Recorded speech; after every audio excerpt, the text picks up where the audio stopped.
I really want to make a video about the three biggest struggles and issues that I'm dealing with, but also seeing in society. And if any of these three strike a chord with you, I highly recommend you stick to the end as I uncover the three biggest mindset shifts and perceptions that I've done that's helped me just live a better life. The first one I'm seeing is the struggle of self-acceptance in a perfectionist society. A few months ago, I started to feel this intense pressure that I couldn't finish tasks because I was always thriving for being perfect. And I felt this years ago before I deleted social media, and it clicked on me. We're bombarded by images and narratives of what success should look like, what wealth should look like, what beauty should look like, and it just pushes us to be not authentic. And the second one is the exhaustion of constant self-improvement. In a world that celebrates hustle culture and constant growth, self-improvement can be a relentless and exhausting race. I feel like everywhere I look, there's always some kind of improvement that we can do. I was reading a book a week and I was overloading my brain. And this just leads to burnout and just never feeling good enough.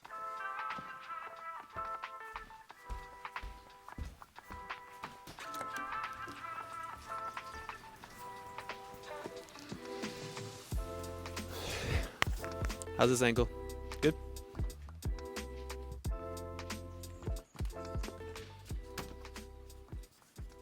And the last thing I'm noticing is navigating through the countless opinions and advice of others. With the explosion of advice with all these social media platforms, it's harder than ever to filter out what is helpful and what is damaging our brains. I'm starting to feel like all that positive stuff is not worth the balance of all the negative stuff. It just doesn't feel balanced anymore, and I feel like that's why I'm really digging deep into this digital detox. The paradox of choice leads to paralysis, and it's pulling away our empowerment. Anyways, let's jump into the three mindset shifts.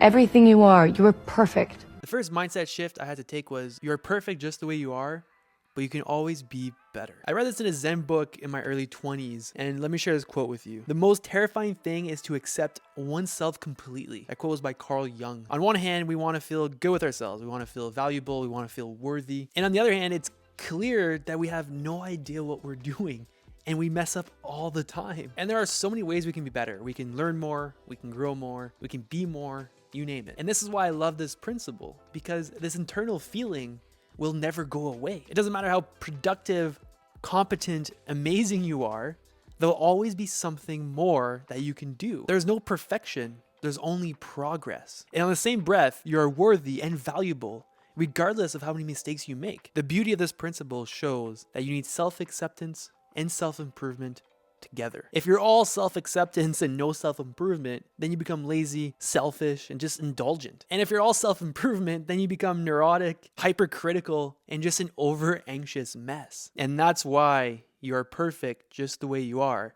but we can always be better.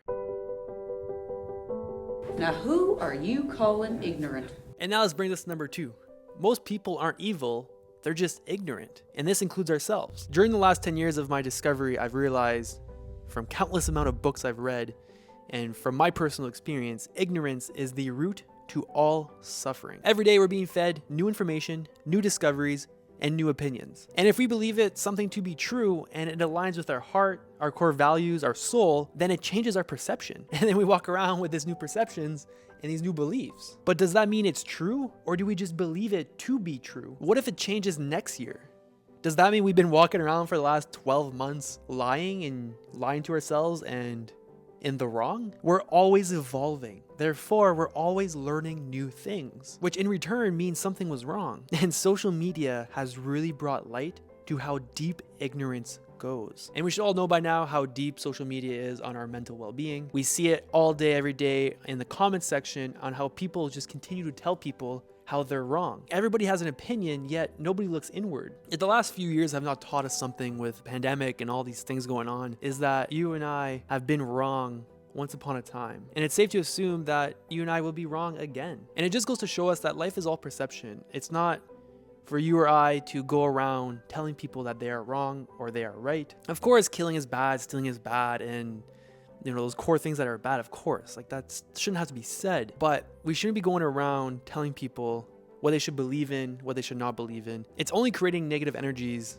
that should not be here in the first place. And you think that this thought process of nothing is wrong or right, it's just perception, would humble people. It would encourage people to withhold judgment, but it appears to have done the opposite instead. So I read this quote, I think it was last year, but it really stuck with me, is the art of being wise is knowing what to overlook. And I just want to share this little thing with you.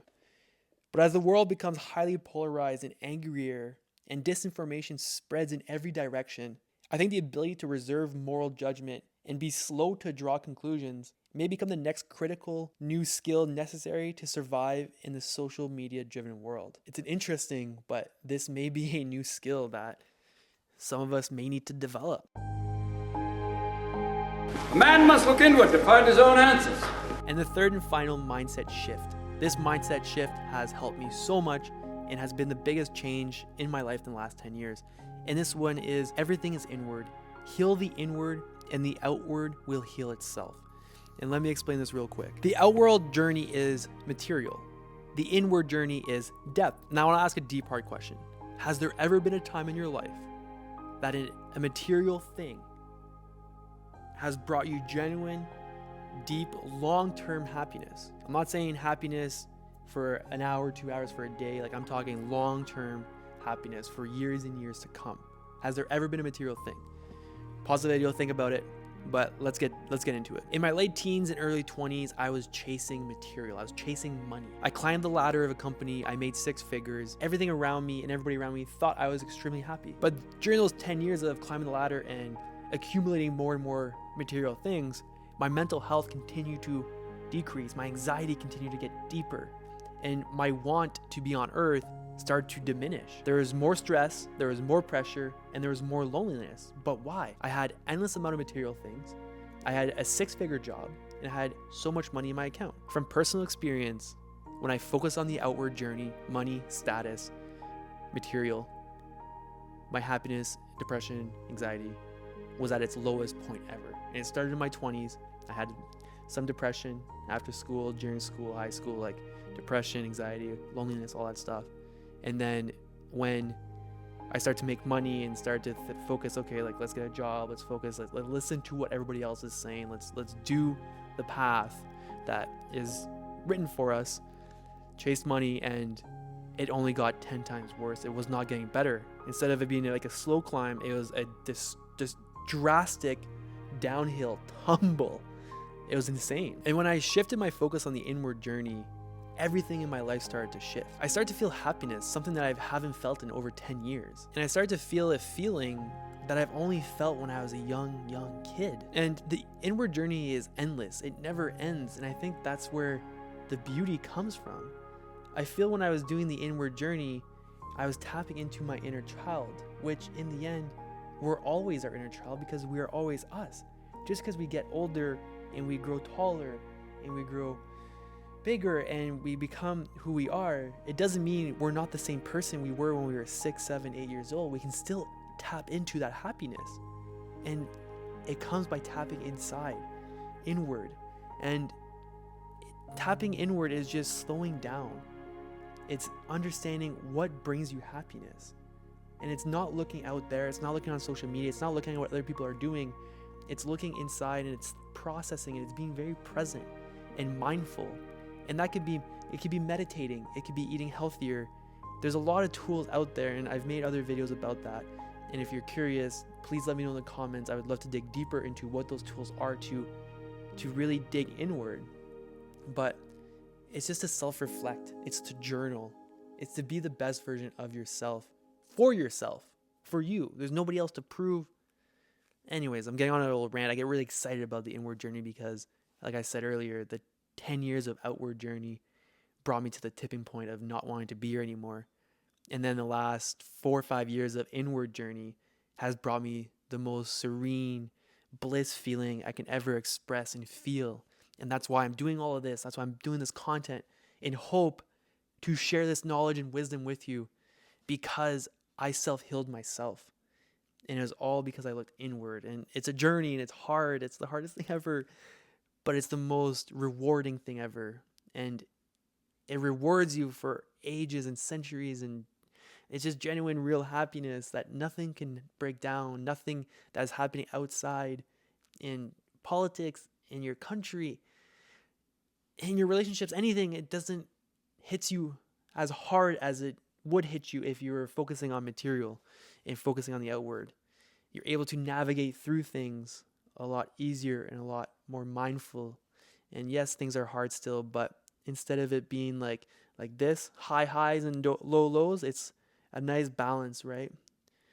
You're flowing with the universe. You're flowing with the cosmos, and you're just flowing, and you're just being with nature, and you're being with yourself. Anyways, again, rant.